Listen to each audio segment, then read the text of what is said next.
Yuk,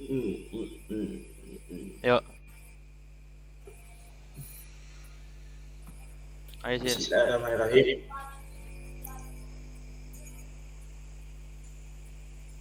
Bismillahirrahmanirrahim. Assalamualaikum warahmatullahi wabarakatuh. Ya, pada kesempatan kali ini, izinkan saya Nazrul Ramadan bersama rekan saya Yusuf Wahyudi menjelaskan tentang filosofi dan prinsip ekonomi dalam Islam. Nah, kami menjelaskan ini untuk memenuhi tugas UAS pengantar ekonomi syariah semester 5. Nah, sebelum kita nanti masuk ke dalam filosofi dan prinsip ekonomi Islam itu sendiri, saya akan menjelaskan tentang apa sih itu ekonomi.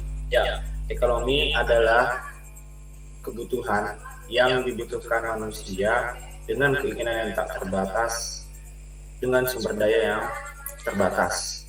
Nah, atau memang yang saya pahami tentang ekonomi itu, kita itu mengeluarkan modal atau biaya dengan seminim mungkin untuk mendapat keuntungan yang sebanyak-banyaknya atau semaksimal mungkin. Mungkin seperti itu yang saya pahami tentang ekonomi secara umum. Nah, untuk ekonomi secara syariah sendiri, kembali ke kata syariah itu, yang dimana secara asal katanya syari yaitu artinya jalan, atau bisa dikatakan sebagai jalan yang harus dilalui, memang yang harusnya garis yang harus ditempuh seperti itu. Nah, dalam pengertian para ahli akhirnya dapat menyimpulkan bahwa syariah adalah ajaran Islam yang mengajarkan tentang keseluruhan bertata dan berperilaku, bagaimana mestinya kita sebagai muslim gitu, seperti itu. Nah, filosofi ekonomi Islam itu sendiri dibangun atas dasar hukum Al-Quran was sunnah, karena dalam Al-Quran dan sunnah itu terdapat banyak sekali pelajaran atau banyak sekali petunjuk yang memang itu menjadi hukum yang pokok bagi muslim memakai hukum tersebut di dalam segala aspek, terlebih lagi di dalam konsep berekonomi. Ya, adapun penjelasan ekonomi tadi ya tidak lepas dari tentang ekonomi konsep Tuhan, manusia itu sendiri, dan alam. Ya, dalam tiga itu yang memang harus disambungkan. Nah, dalam permasalahan ekonomi juga pastinya akan ditemukan dalam tiga hal: produksi, distribusi, dan konsumsi. Nah, dalam produksi, distribusi, dan konsumsi ini kita memahami dalam ranah ekonomi syariah itu harus berkesinambungan, tidak boleh bahasanya itu menyalahi aturan yang tadi telah jelaskan dalam hukum-hukum Al-Quran dan Sunnah, kan seperti itu. Karena akhirnya nanti dalam produksi, distribusi, konsumsi itu akan terjadi dengan cara yang Islami, di mana cara yang Islami ini pastinya akan menyebabkan satu permasalahan ekonomi itu menjadi sesuatu yang mudah diselesaikan dan dapat ditemukan solusinya dengan damai, tidak banyak kericuhan dan kemungkaran yang terjadi. Nah, selanjutnya ada karakteristik ekonomi dalam Islam. Yang pertama, harta itu kepunyaan Allah dan manusia itu hanya sebagai khalifah. Dan dalam makna ini ada dasarnya loh, yaitu dalam Al-Quran surat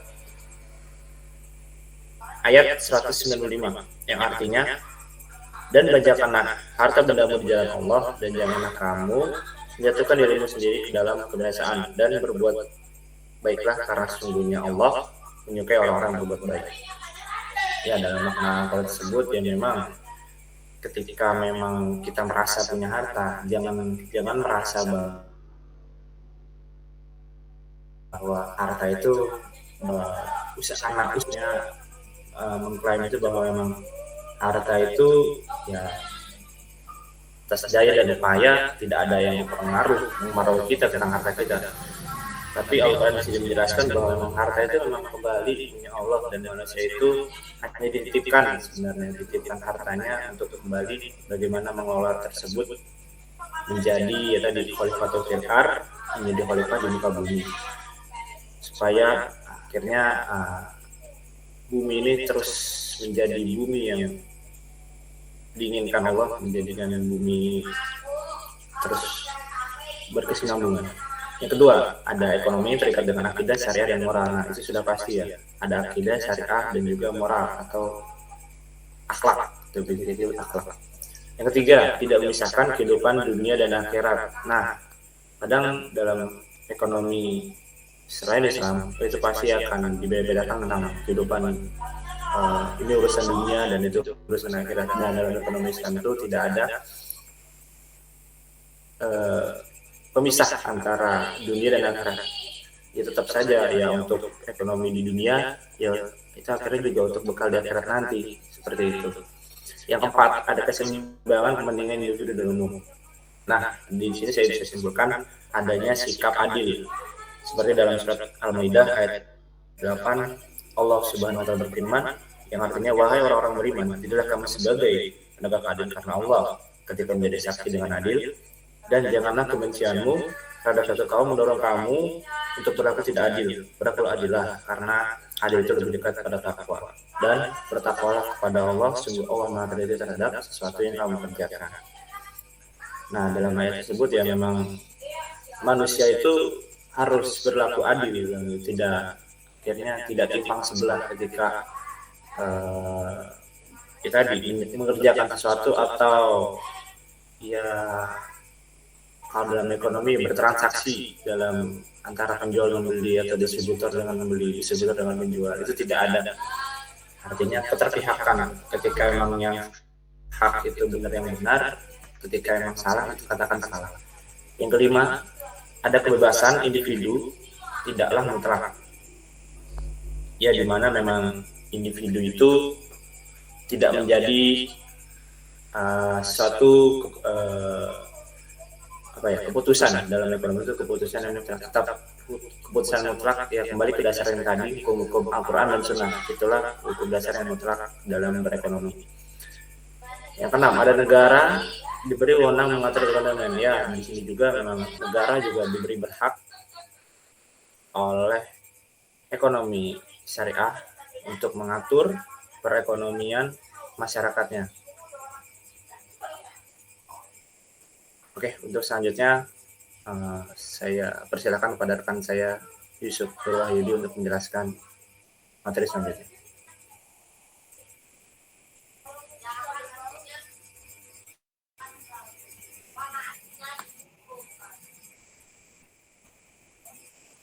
Baik, terima kasih Mas Nasyir. Sebelumnya, apakah suara saya masuk? Ya, masuk. Oke, yang selanjutnya adalah indikator dari maqasidus syariah. Nah, indikatornya adalah acuan ya, atau hal yang menjadi hal dasar yang apabila dipenuhi maka dia ini menjadi standar awal guna tercapainya tujuan dari maqasidus syariah. Nah, apa saja indikatornya? Next, Mas Nasir. Nah, seperti kita ketahui, maqasidus syariah itu ada 5 ya. Ada menjaga agama, kemudian menjaga jiwa atau nafsu, kemudian ada menjaga akal, dan kemudian ada menjaga keturunan, dan yang terakhir menjaga harta. Nah, indikator dalam keterjagaan dalam harta ini, dalam hal agama ini adalah kokohnya keimanan dan ketakwaan. Nah, indikator standar awal terjaganya syariah ini adalah kokohnya keimanan dan ketakwaan. Nah, selanjutnya indikator dari an-nafs, ya ini adalah standar awalnya terpenuhinya keamanan, kesehatan, kehormatan diri, termasuk sandang, pangan, dan papan. Ini adalah indikator dari terjaganya jiwa gitu. Maka bila jiwa itu terjaga, ya akan mencapai tujuan dari maqasid syariah itu sendiri, yaitu untuk kebahagiaan di dunia dan di akhirat. Next. Nah, selanjutnya indikator dalam al-akal, dalam menjaga akal ini adalah yaitu akalnya cerdas, kemudian menempuh pendidikan yang lama, kemudian produktivitas, kemampuan imajiner, kebebasan berekspresi, inovasi, dan sebagainya. Ini adalah indikator apabila seseorang itu sudah menjaga dari maqasid syariah ya, atau tujuan-tujuan dari agama. Kemudian selanjutnya ada an-nasl atau keturunan. Seseorang yang menjaga keturunan dalam hal maqasid syariah ini akan muncul ketentraman diri dalam keluarga, dan juga keturunan dari segi keturunan juga baik dan menenteramkan, seperti itu. Next. Yang terakhir adalah dalam hal al-mal atau harta. Seseorang yang menjaga maqasid syariah, tujuan-tujuan agama ini, hartanya ini akan dicukupkan ya oleh Allah ya, dalam hal segi sandang, pangan, dan papan, kemudian kebutuhan benda dan lain sebagainya gitu.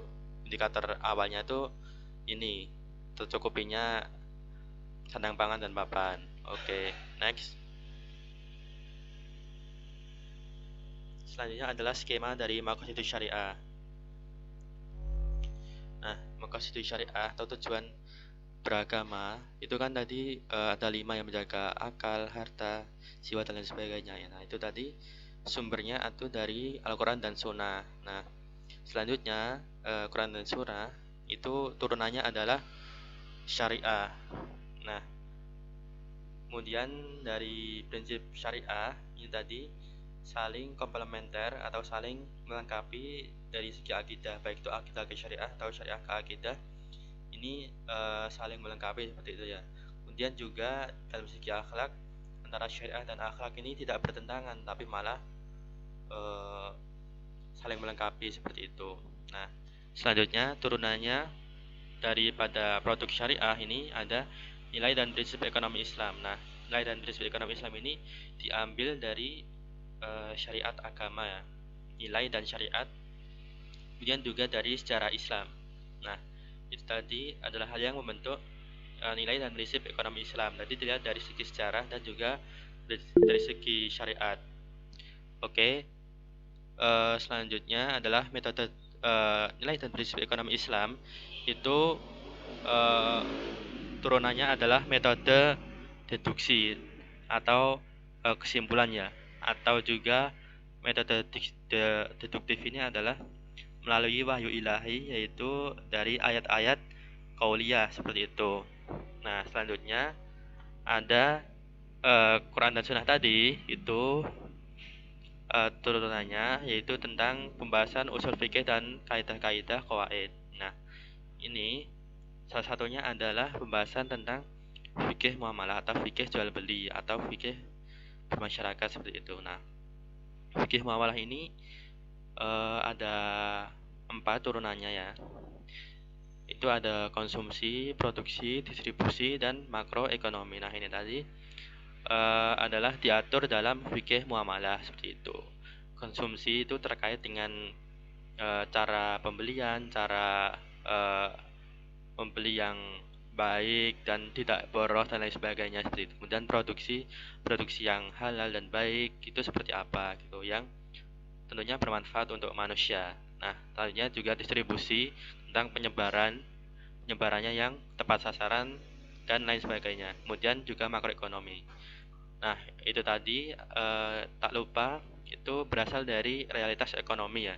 realitas ekonomi tentunya sesuai dengan realitas ekonomi yang ada pada zaman Rasulullah dan realitas ekonomi yang berada di dunia saat itu, yang mana banyak orang-orang Yahudi dan Nasrani itu yang mengonsumsi riba gitulah dan lain sebagainya. Itu realitas tadi. Kemudian ada metode induksi. Nah, metode induksi ini adalah dari bukti empiris atau pengalaman ya, atau itu diambil dari ayat-ayat kauniyah.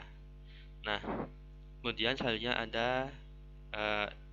metode induksi atau kesimpulan tadi itu selanjutnya turunannya adalah teori ekonomi. Nah, teori ekonomi tadi terbentuk dari kesimpulan-kesimpulan dari realitas ekonomi pada saat itu, dan sistem ini berlaku hingga sekarang. Bahkan bank-bank di Indonesia banyak yang menggunakan sistem atau prinsip dari ekonomi Islam seperti itu. Oke, next. Nah, pasti tujuan akhir dari Maqasidus Syariah itu. Nah, tujuan akhir dari Maqasidus Syariah itu adalah mencapai falah atau kemenangan, kebahagiaan serta keberhasilan di dunia dan akhirat. Nah, tentunya orang yang mencapai tujuan-tujuan agama atau Maqasidus Syariah ini pasti mendambakan kebahagiaan, ketenangan dan keberhasilan di dunia dan akhirat gitu. Karena semua tadi adalah tujuan daripada beragama ya, tujuan inti daripada agama. Oke, mungkin itu. Kemudian saya ingin menambahkan beberapa hal, yaitu tentang prinsip dasar dari muamalah, yaitu yang pertama ada ketauhidan, atau yang di sini artinya tidak boleh melupakan dari segi agama kepada Allah, tentang hubungan kepada Allah. Kemudian yang kedua yaitu muamalah itu dilakukan atas dasar pertimbangan yang mendatangkan manfaat dan menghindarkan mudarat atau mengambil maslahat ya. Kemudian yang ketiga ada muamalah itu dilaksanakan dengan memelihara nilai keseimbangan atau tawazun. Kemudian ada juga muamalah itu dilaksanakan dengan memelihara nilai keadilan dan menghindari unsur-unsur kezaliman. Nah, mungkin itu tadi yang bisa kami sampaikan. Selanjutnya saya kembalikan ke Mas Nasir selaku MC.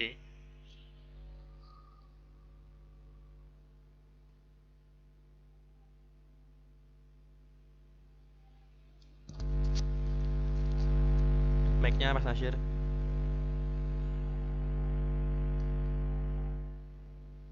Oh iya, baik, terima kasih tadi kepada rekan saya Yusuf Nur Wahyudi yang telah menjelaskan indikator Maqasidus Syariah, dan juga ada tadi akhir dari tujuan, dan ada skema juga dari skema Maqasidus Syariah. Dan penjelasan tadi kami merujuk pada website Prof. Istandiana sendiri dan sumber-sumber ekonomi syariah terpercaya seperti ya tadi ada Wikipedia, dari bukunya Bank Indonesia tentang prinsip ekonomi syariah, dan juga lain-lainnya. Oke, mungkin itu saja penjelasan dari saya dan Yusuf Nur Wahyudi. Kurang lebihnya mohon maaf. Wassalamualaikum warahmatullahi wabarakatuh.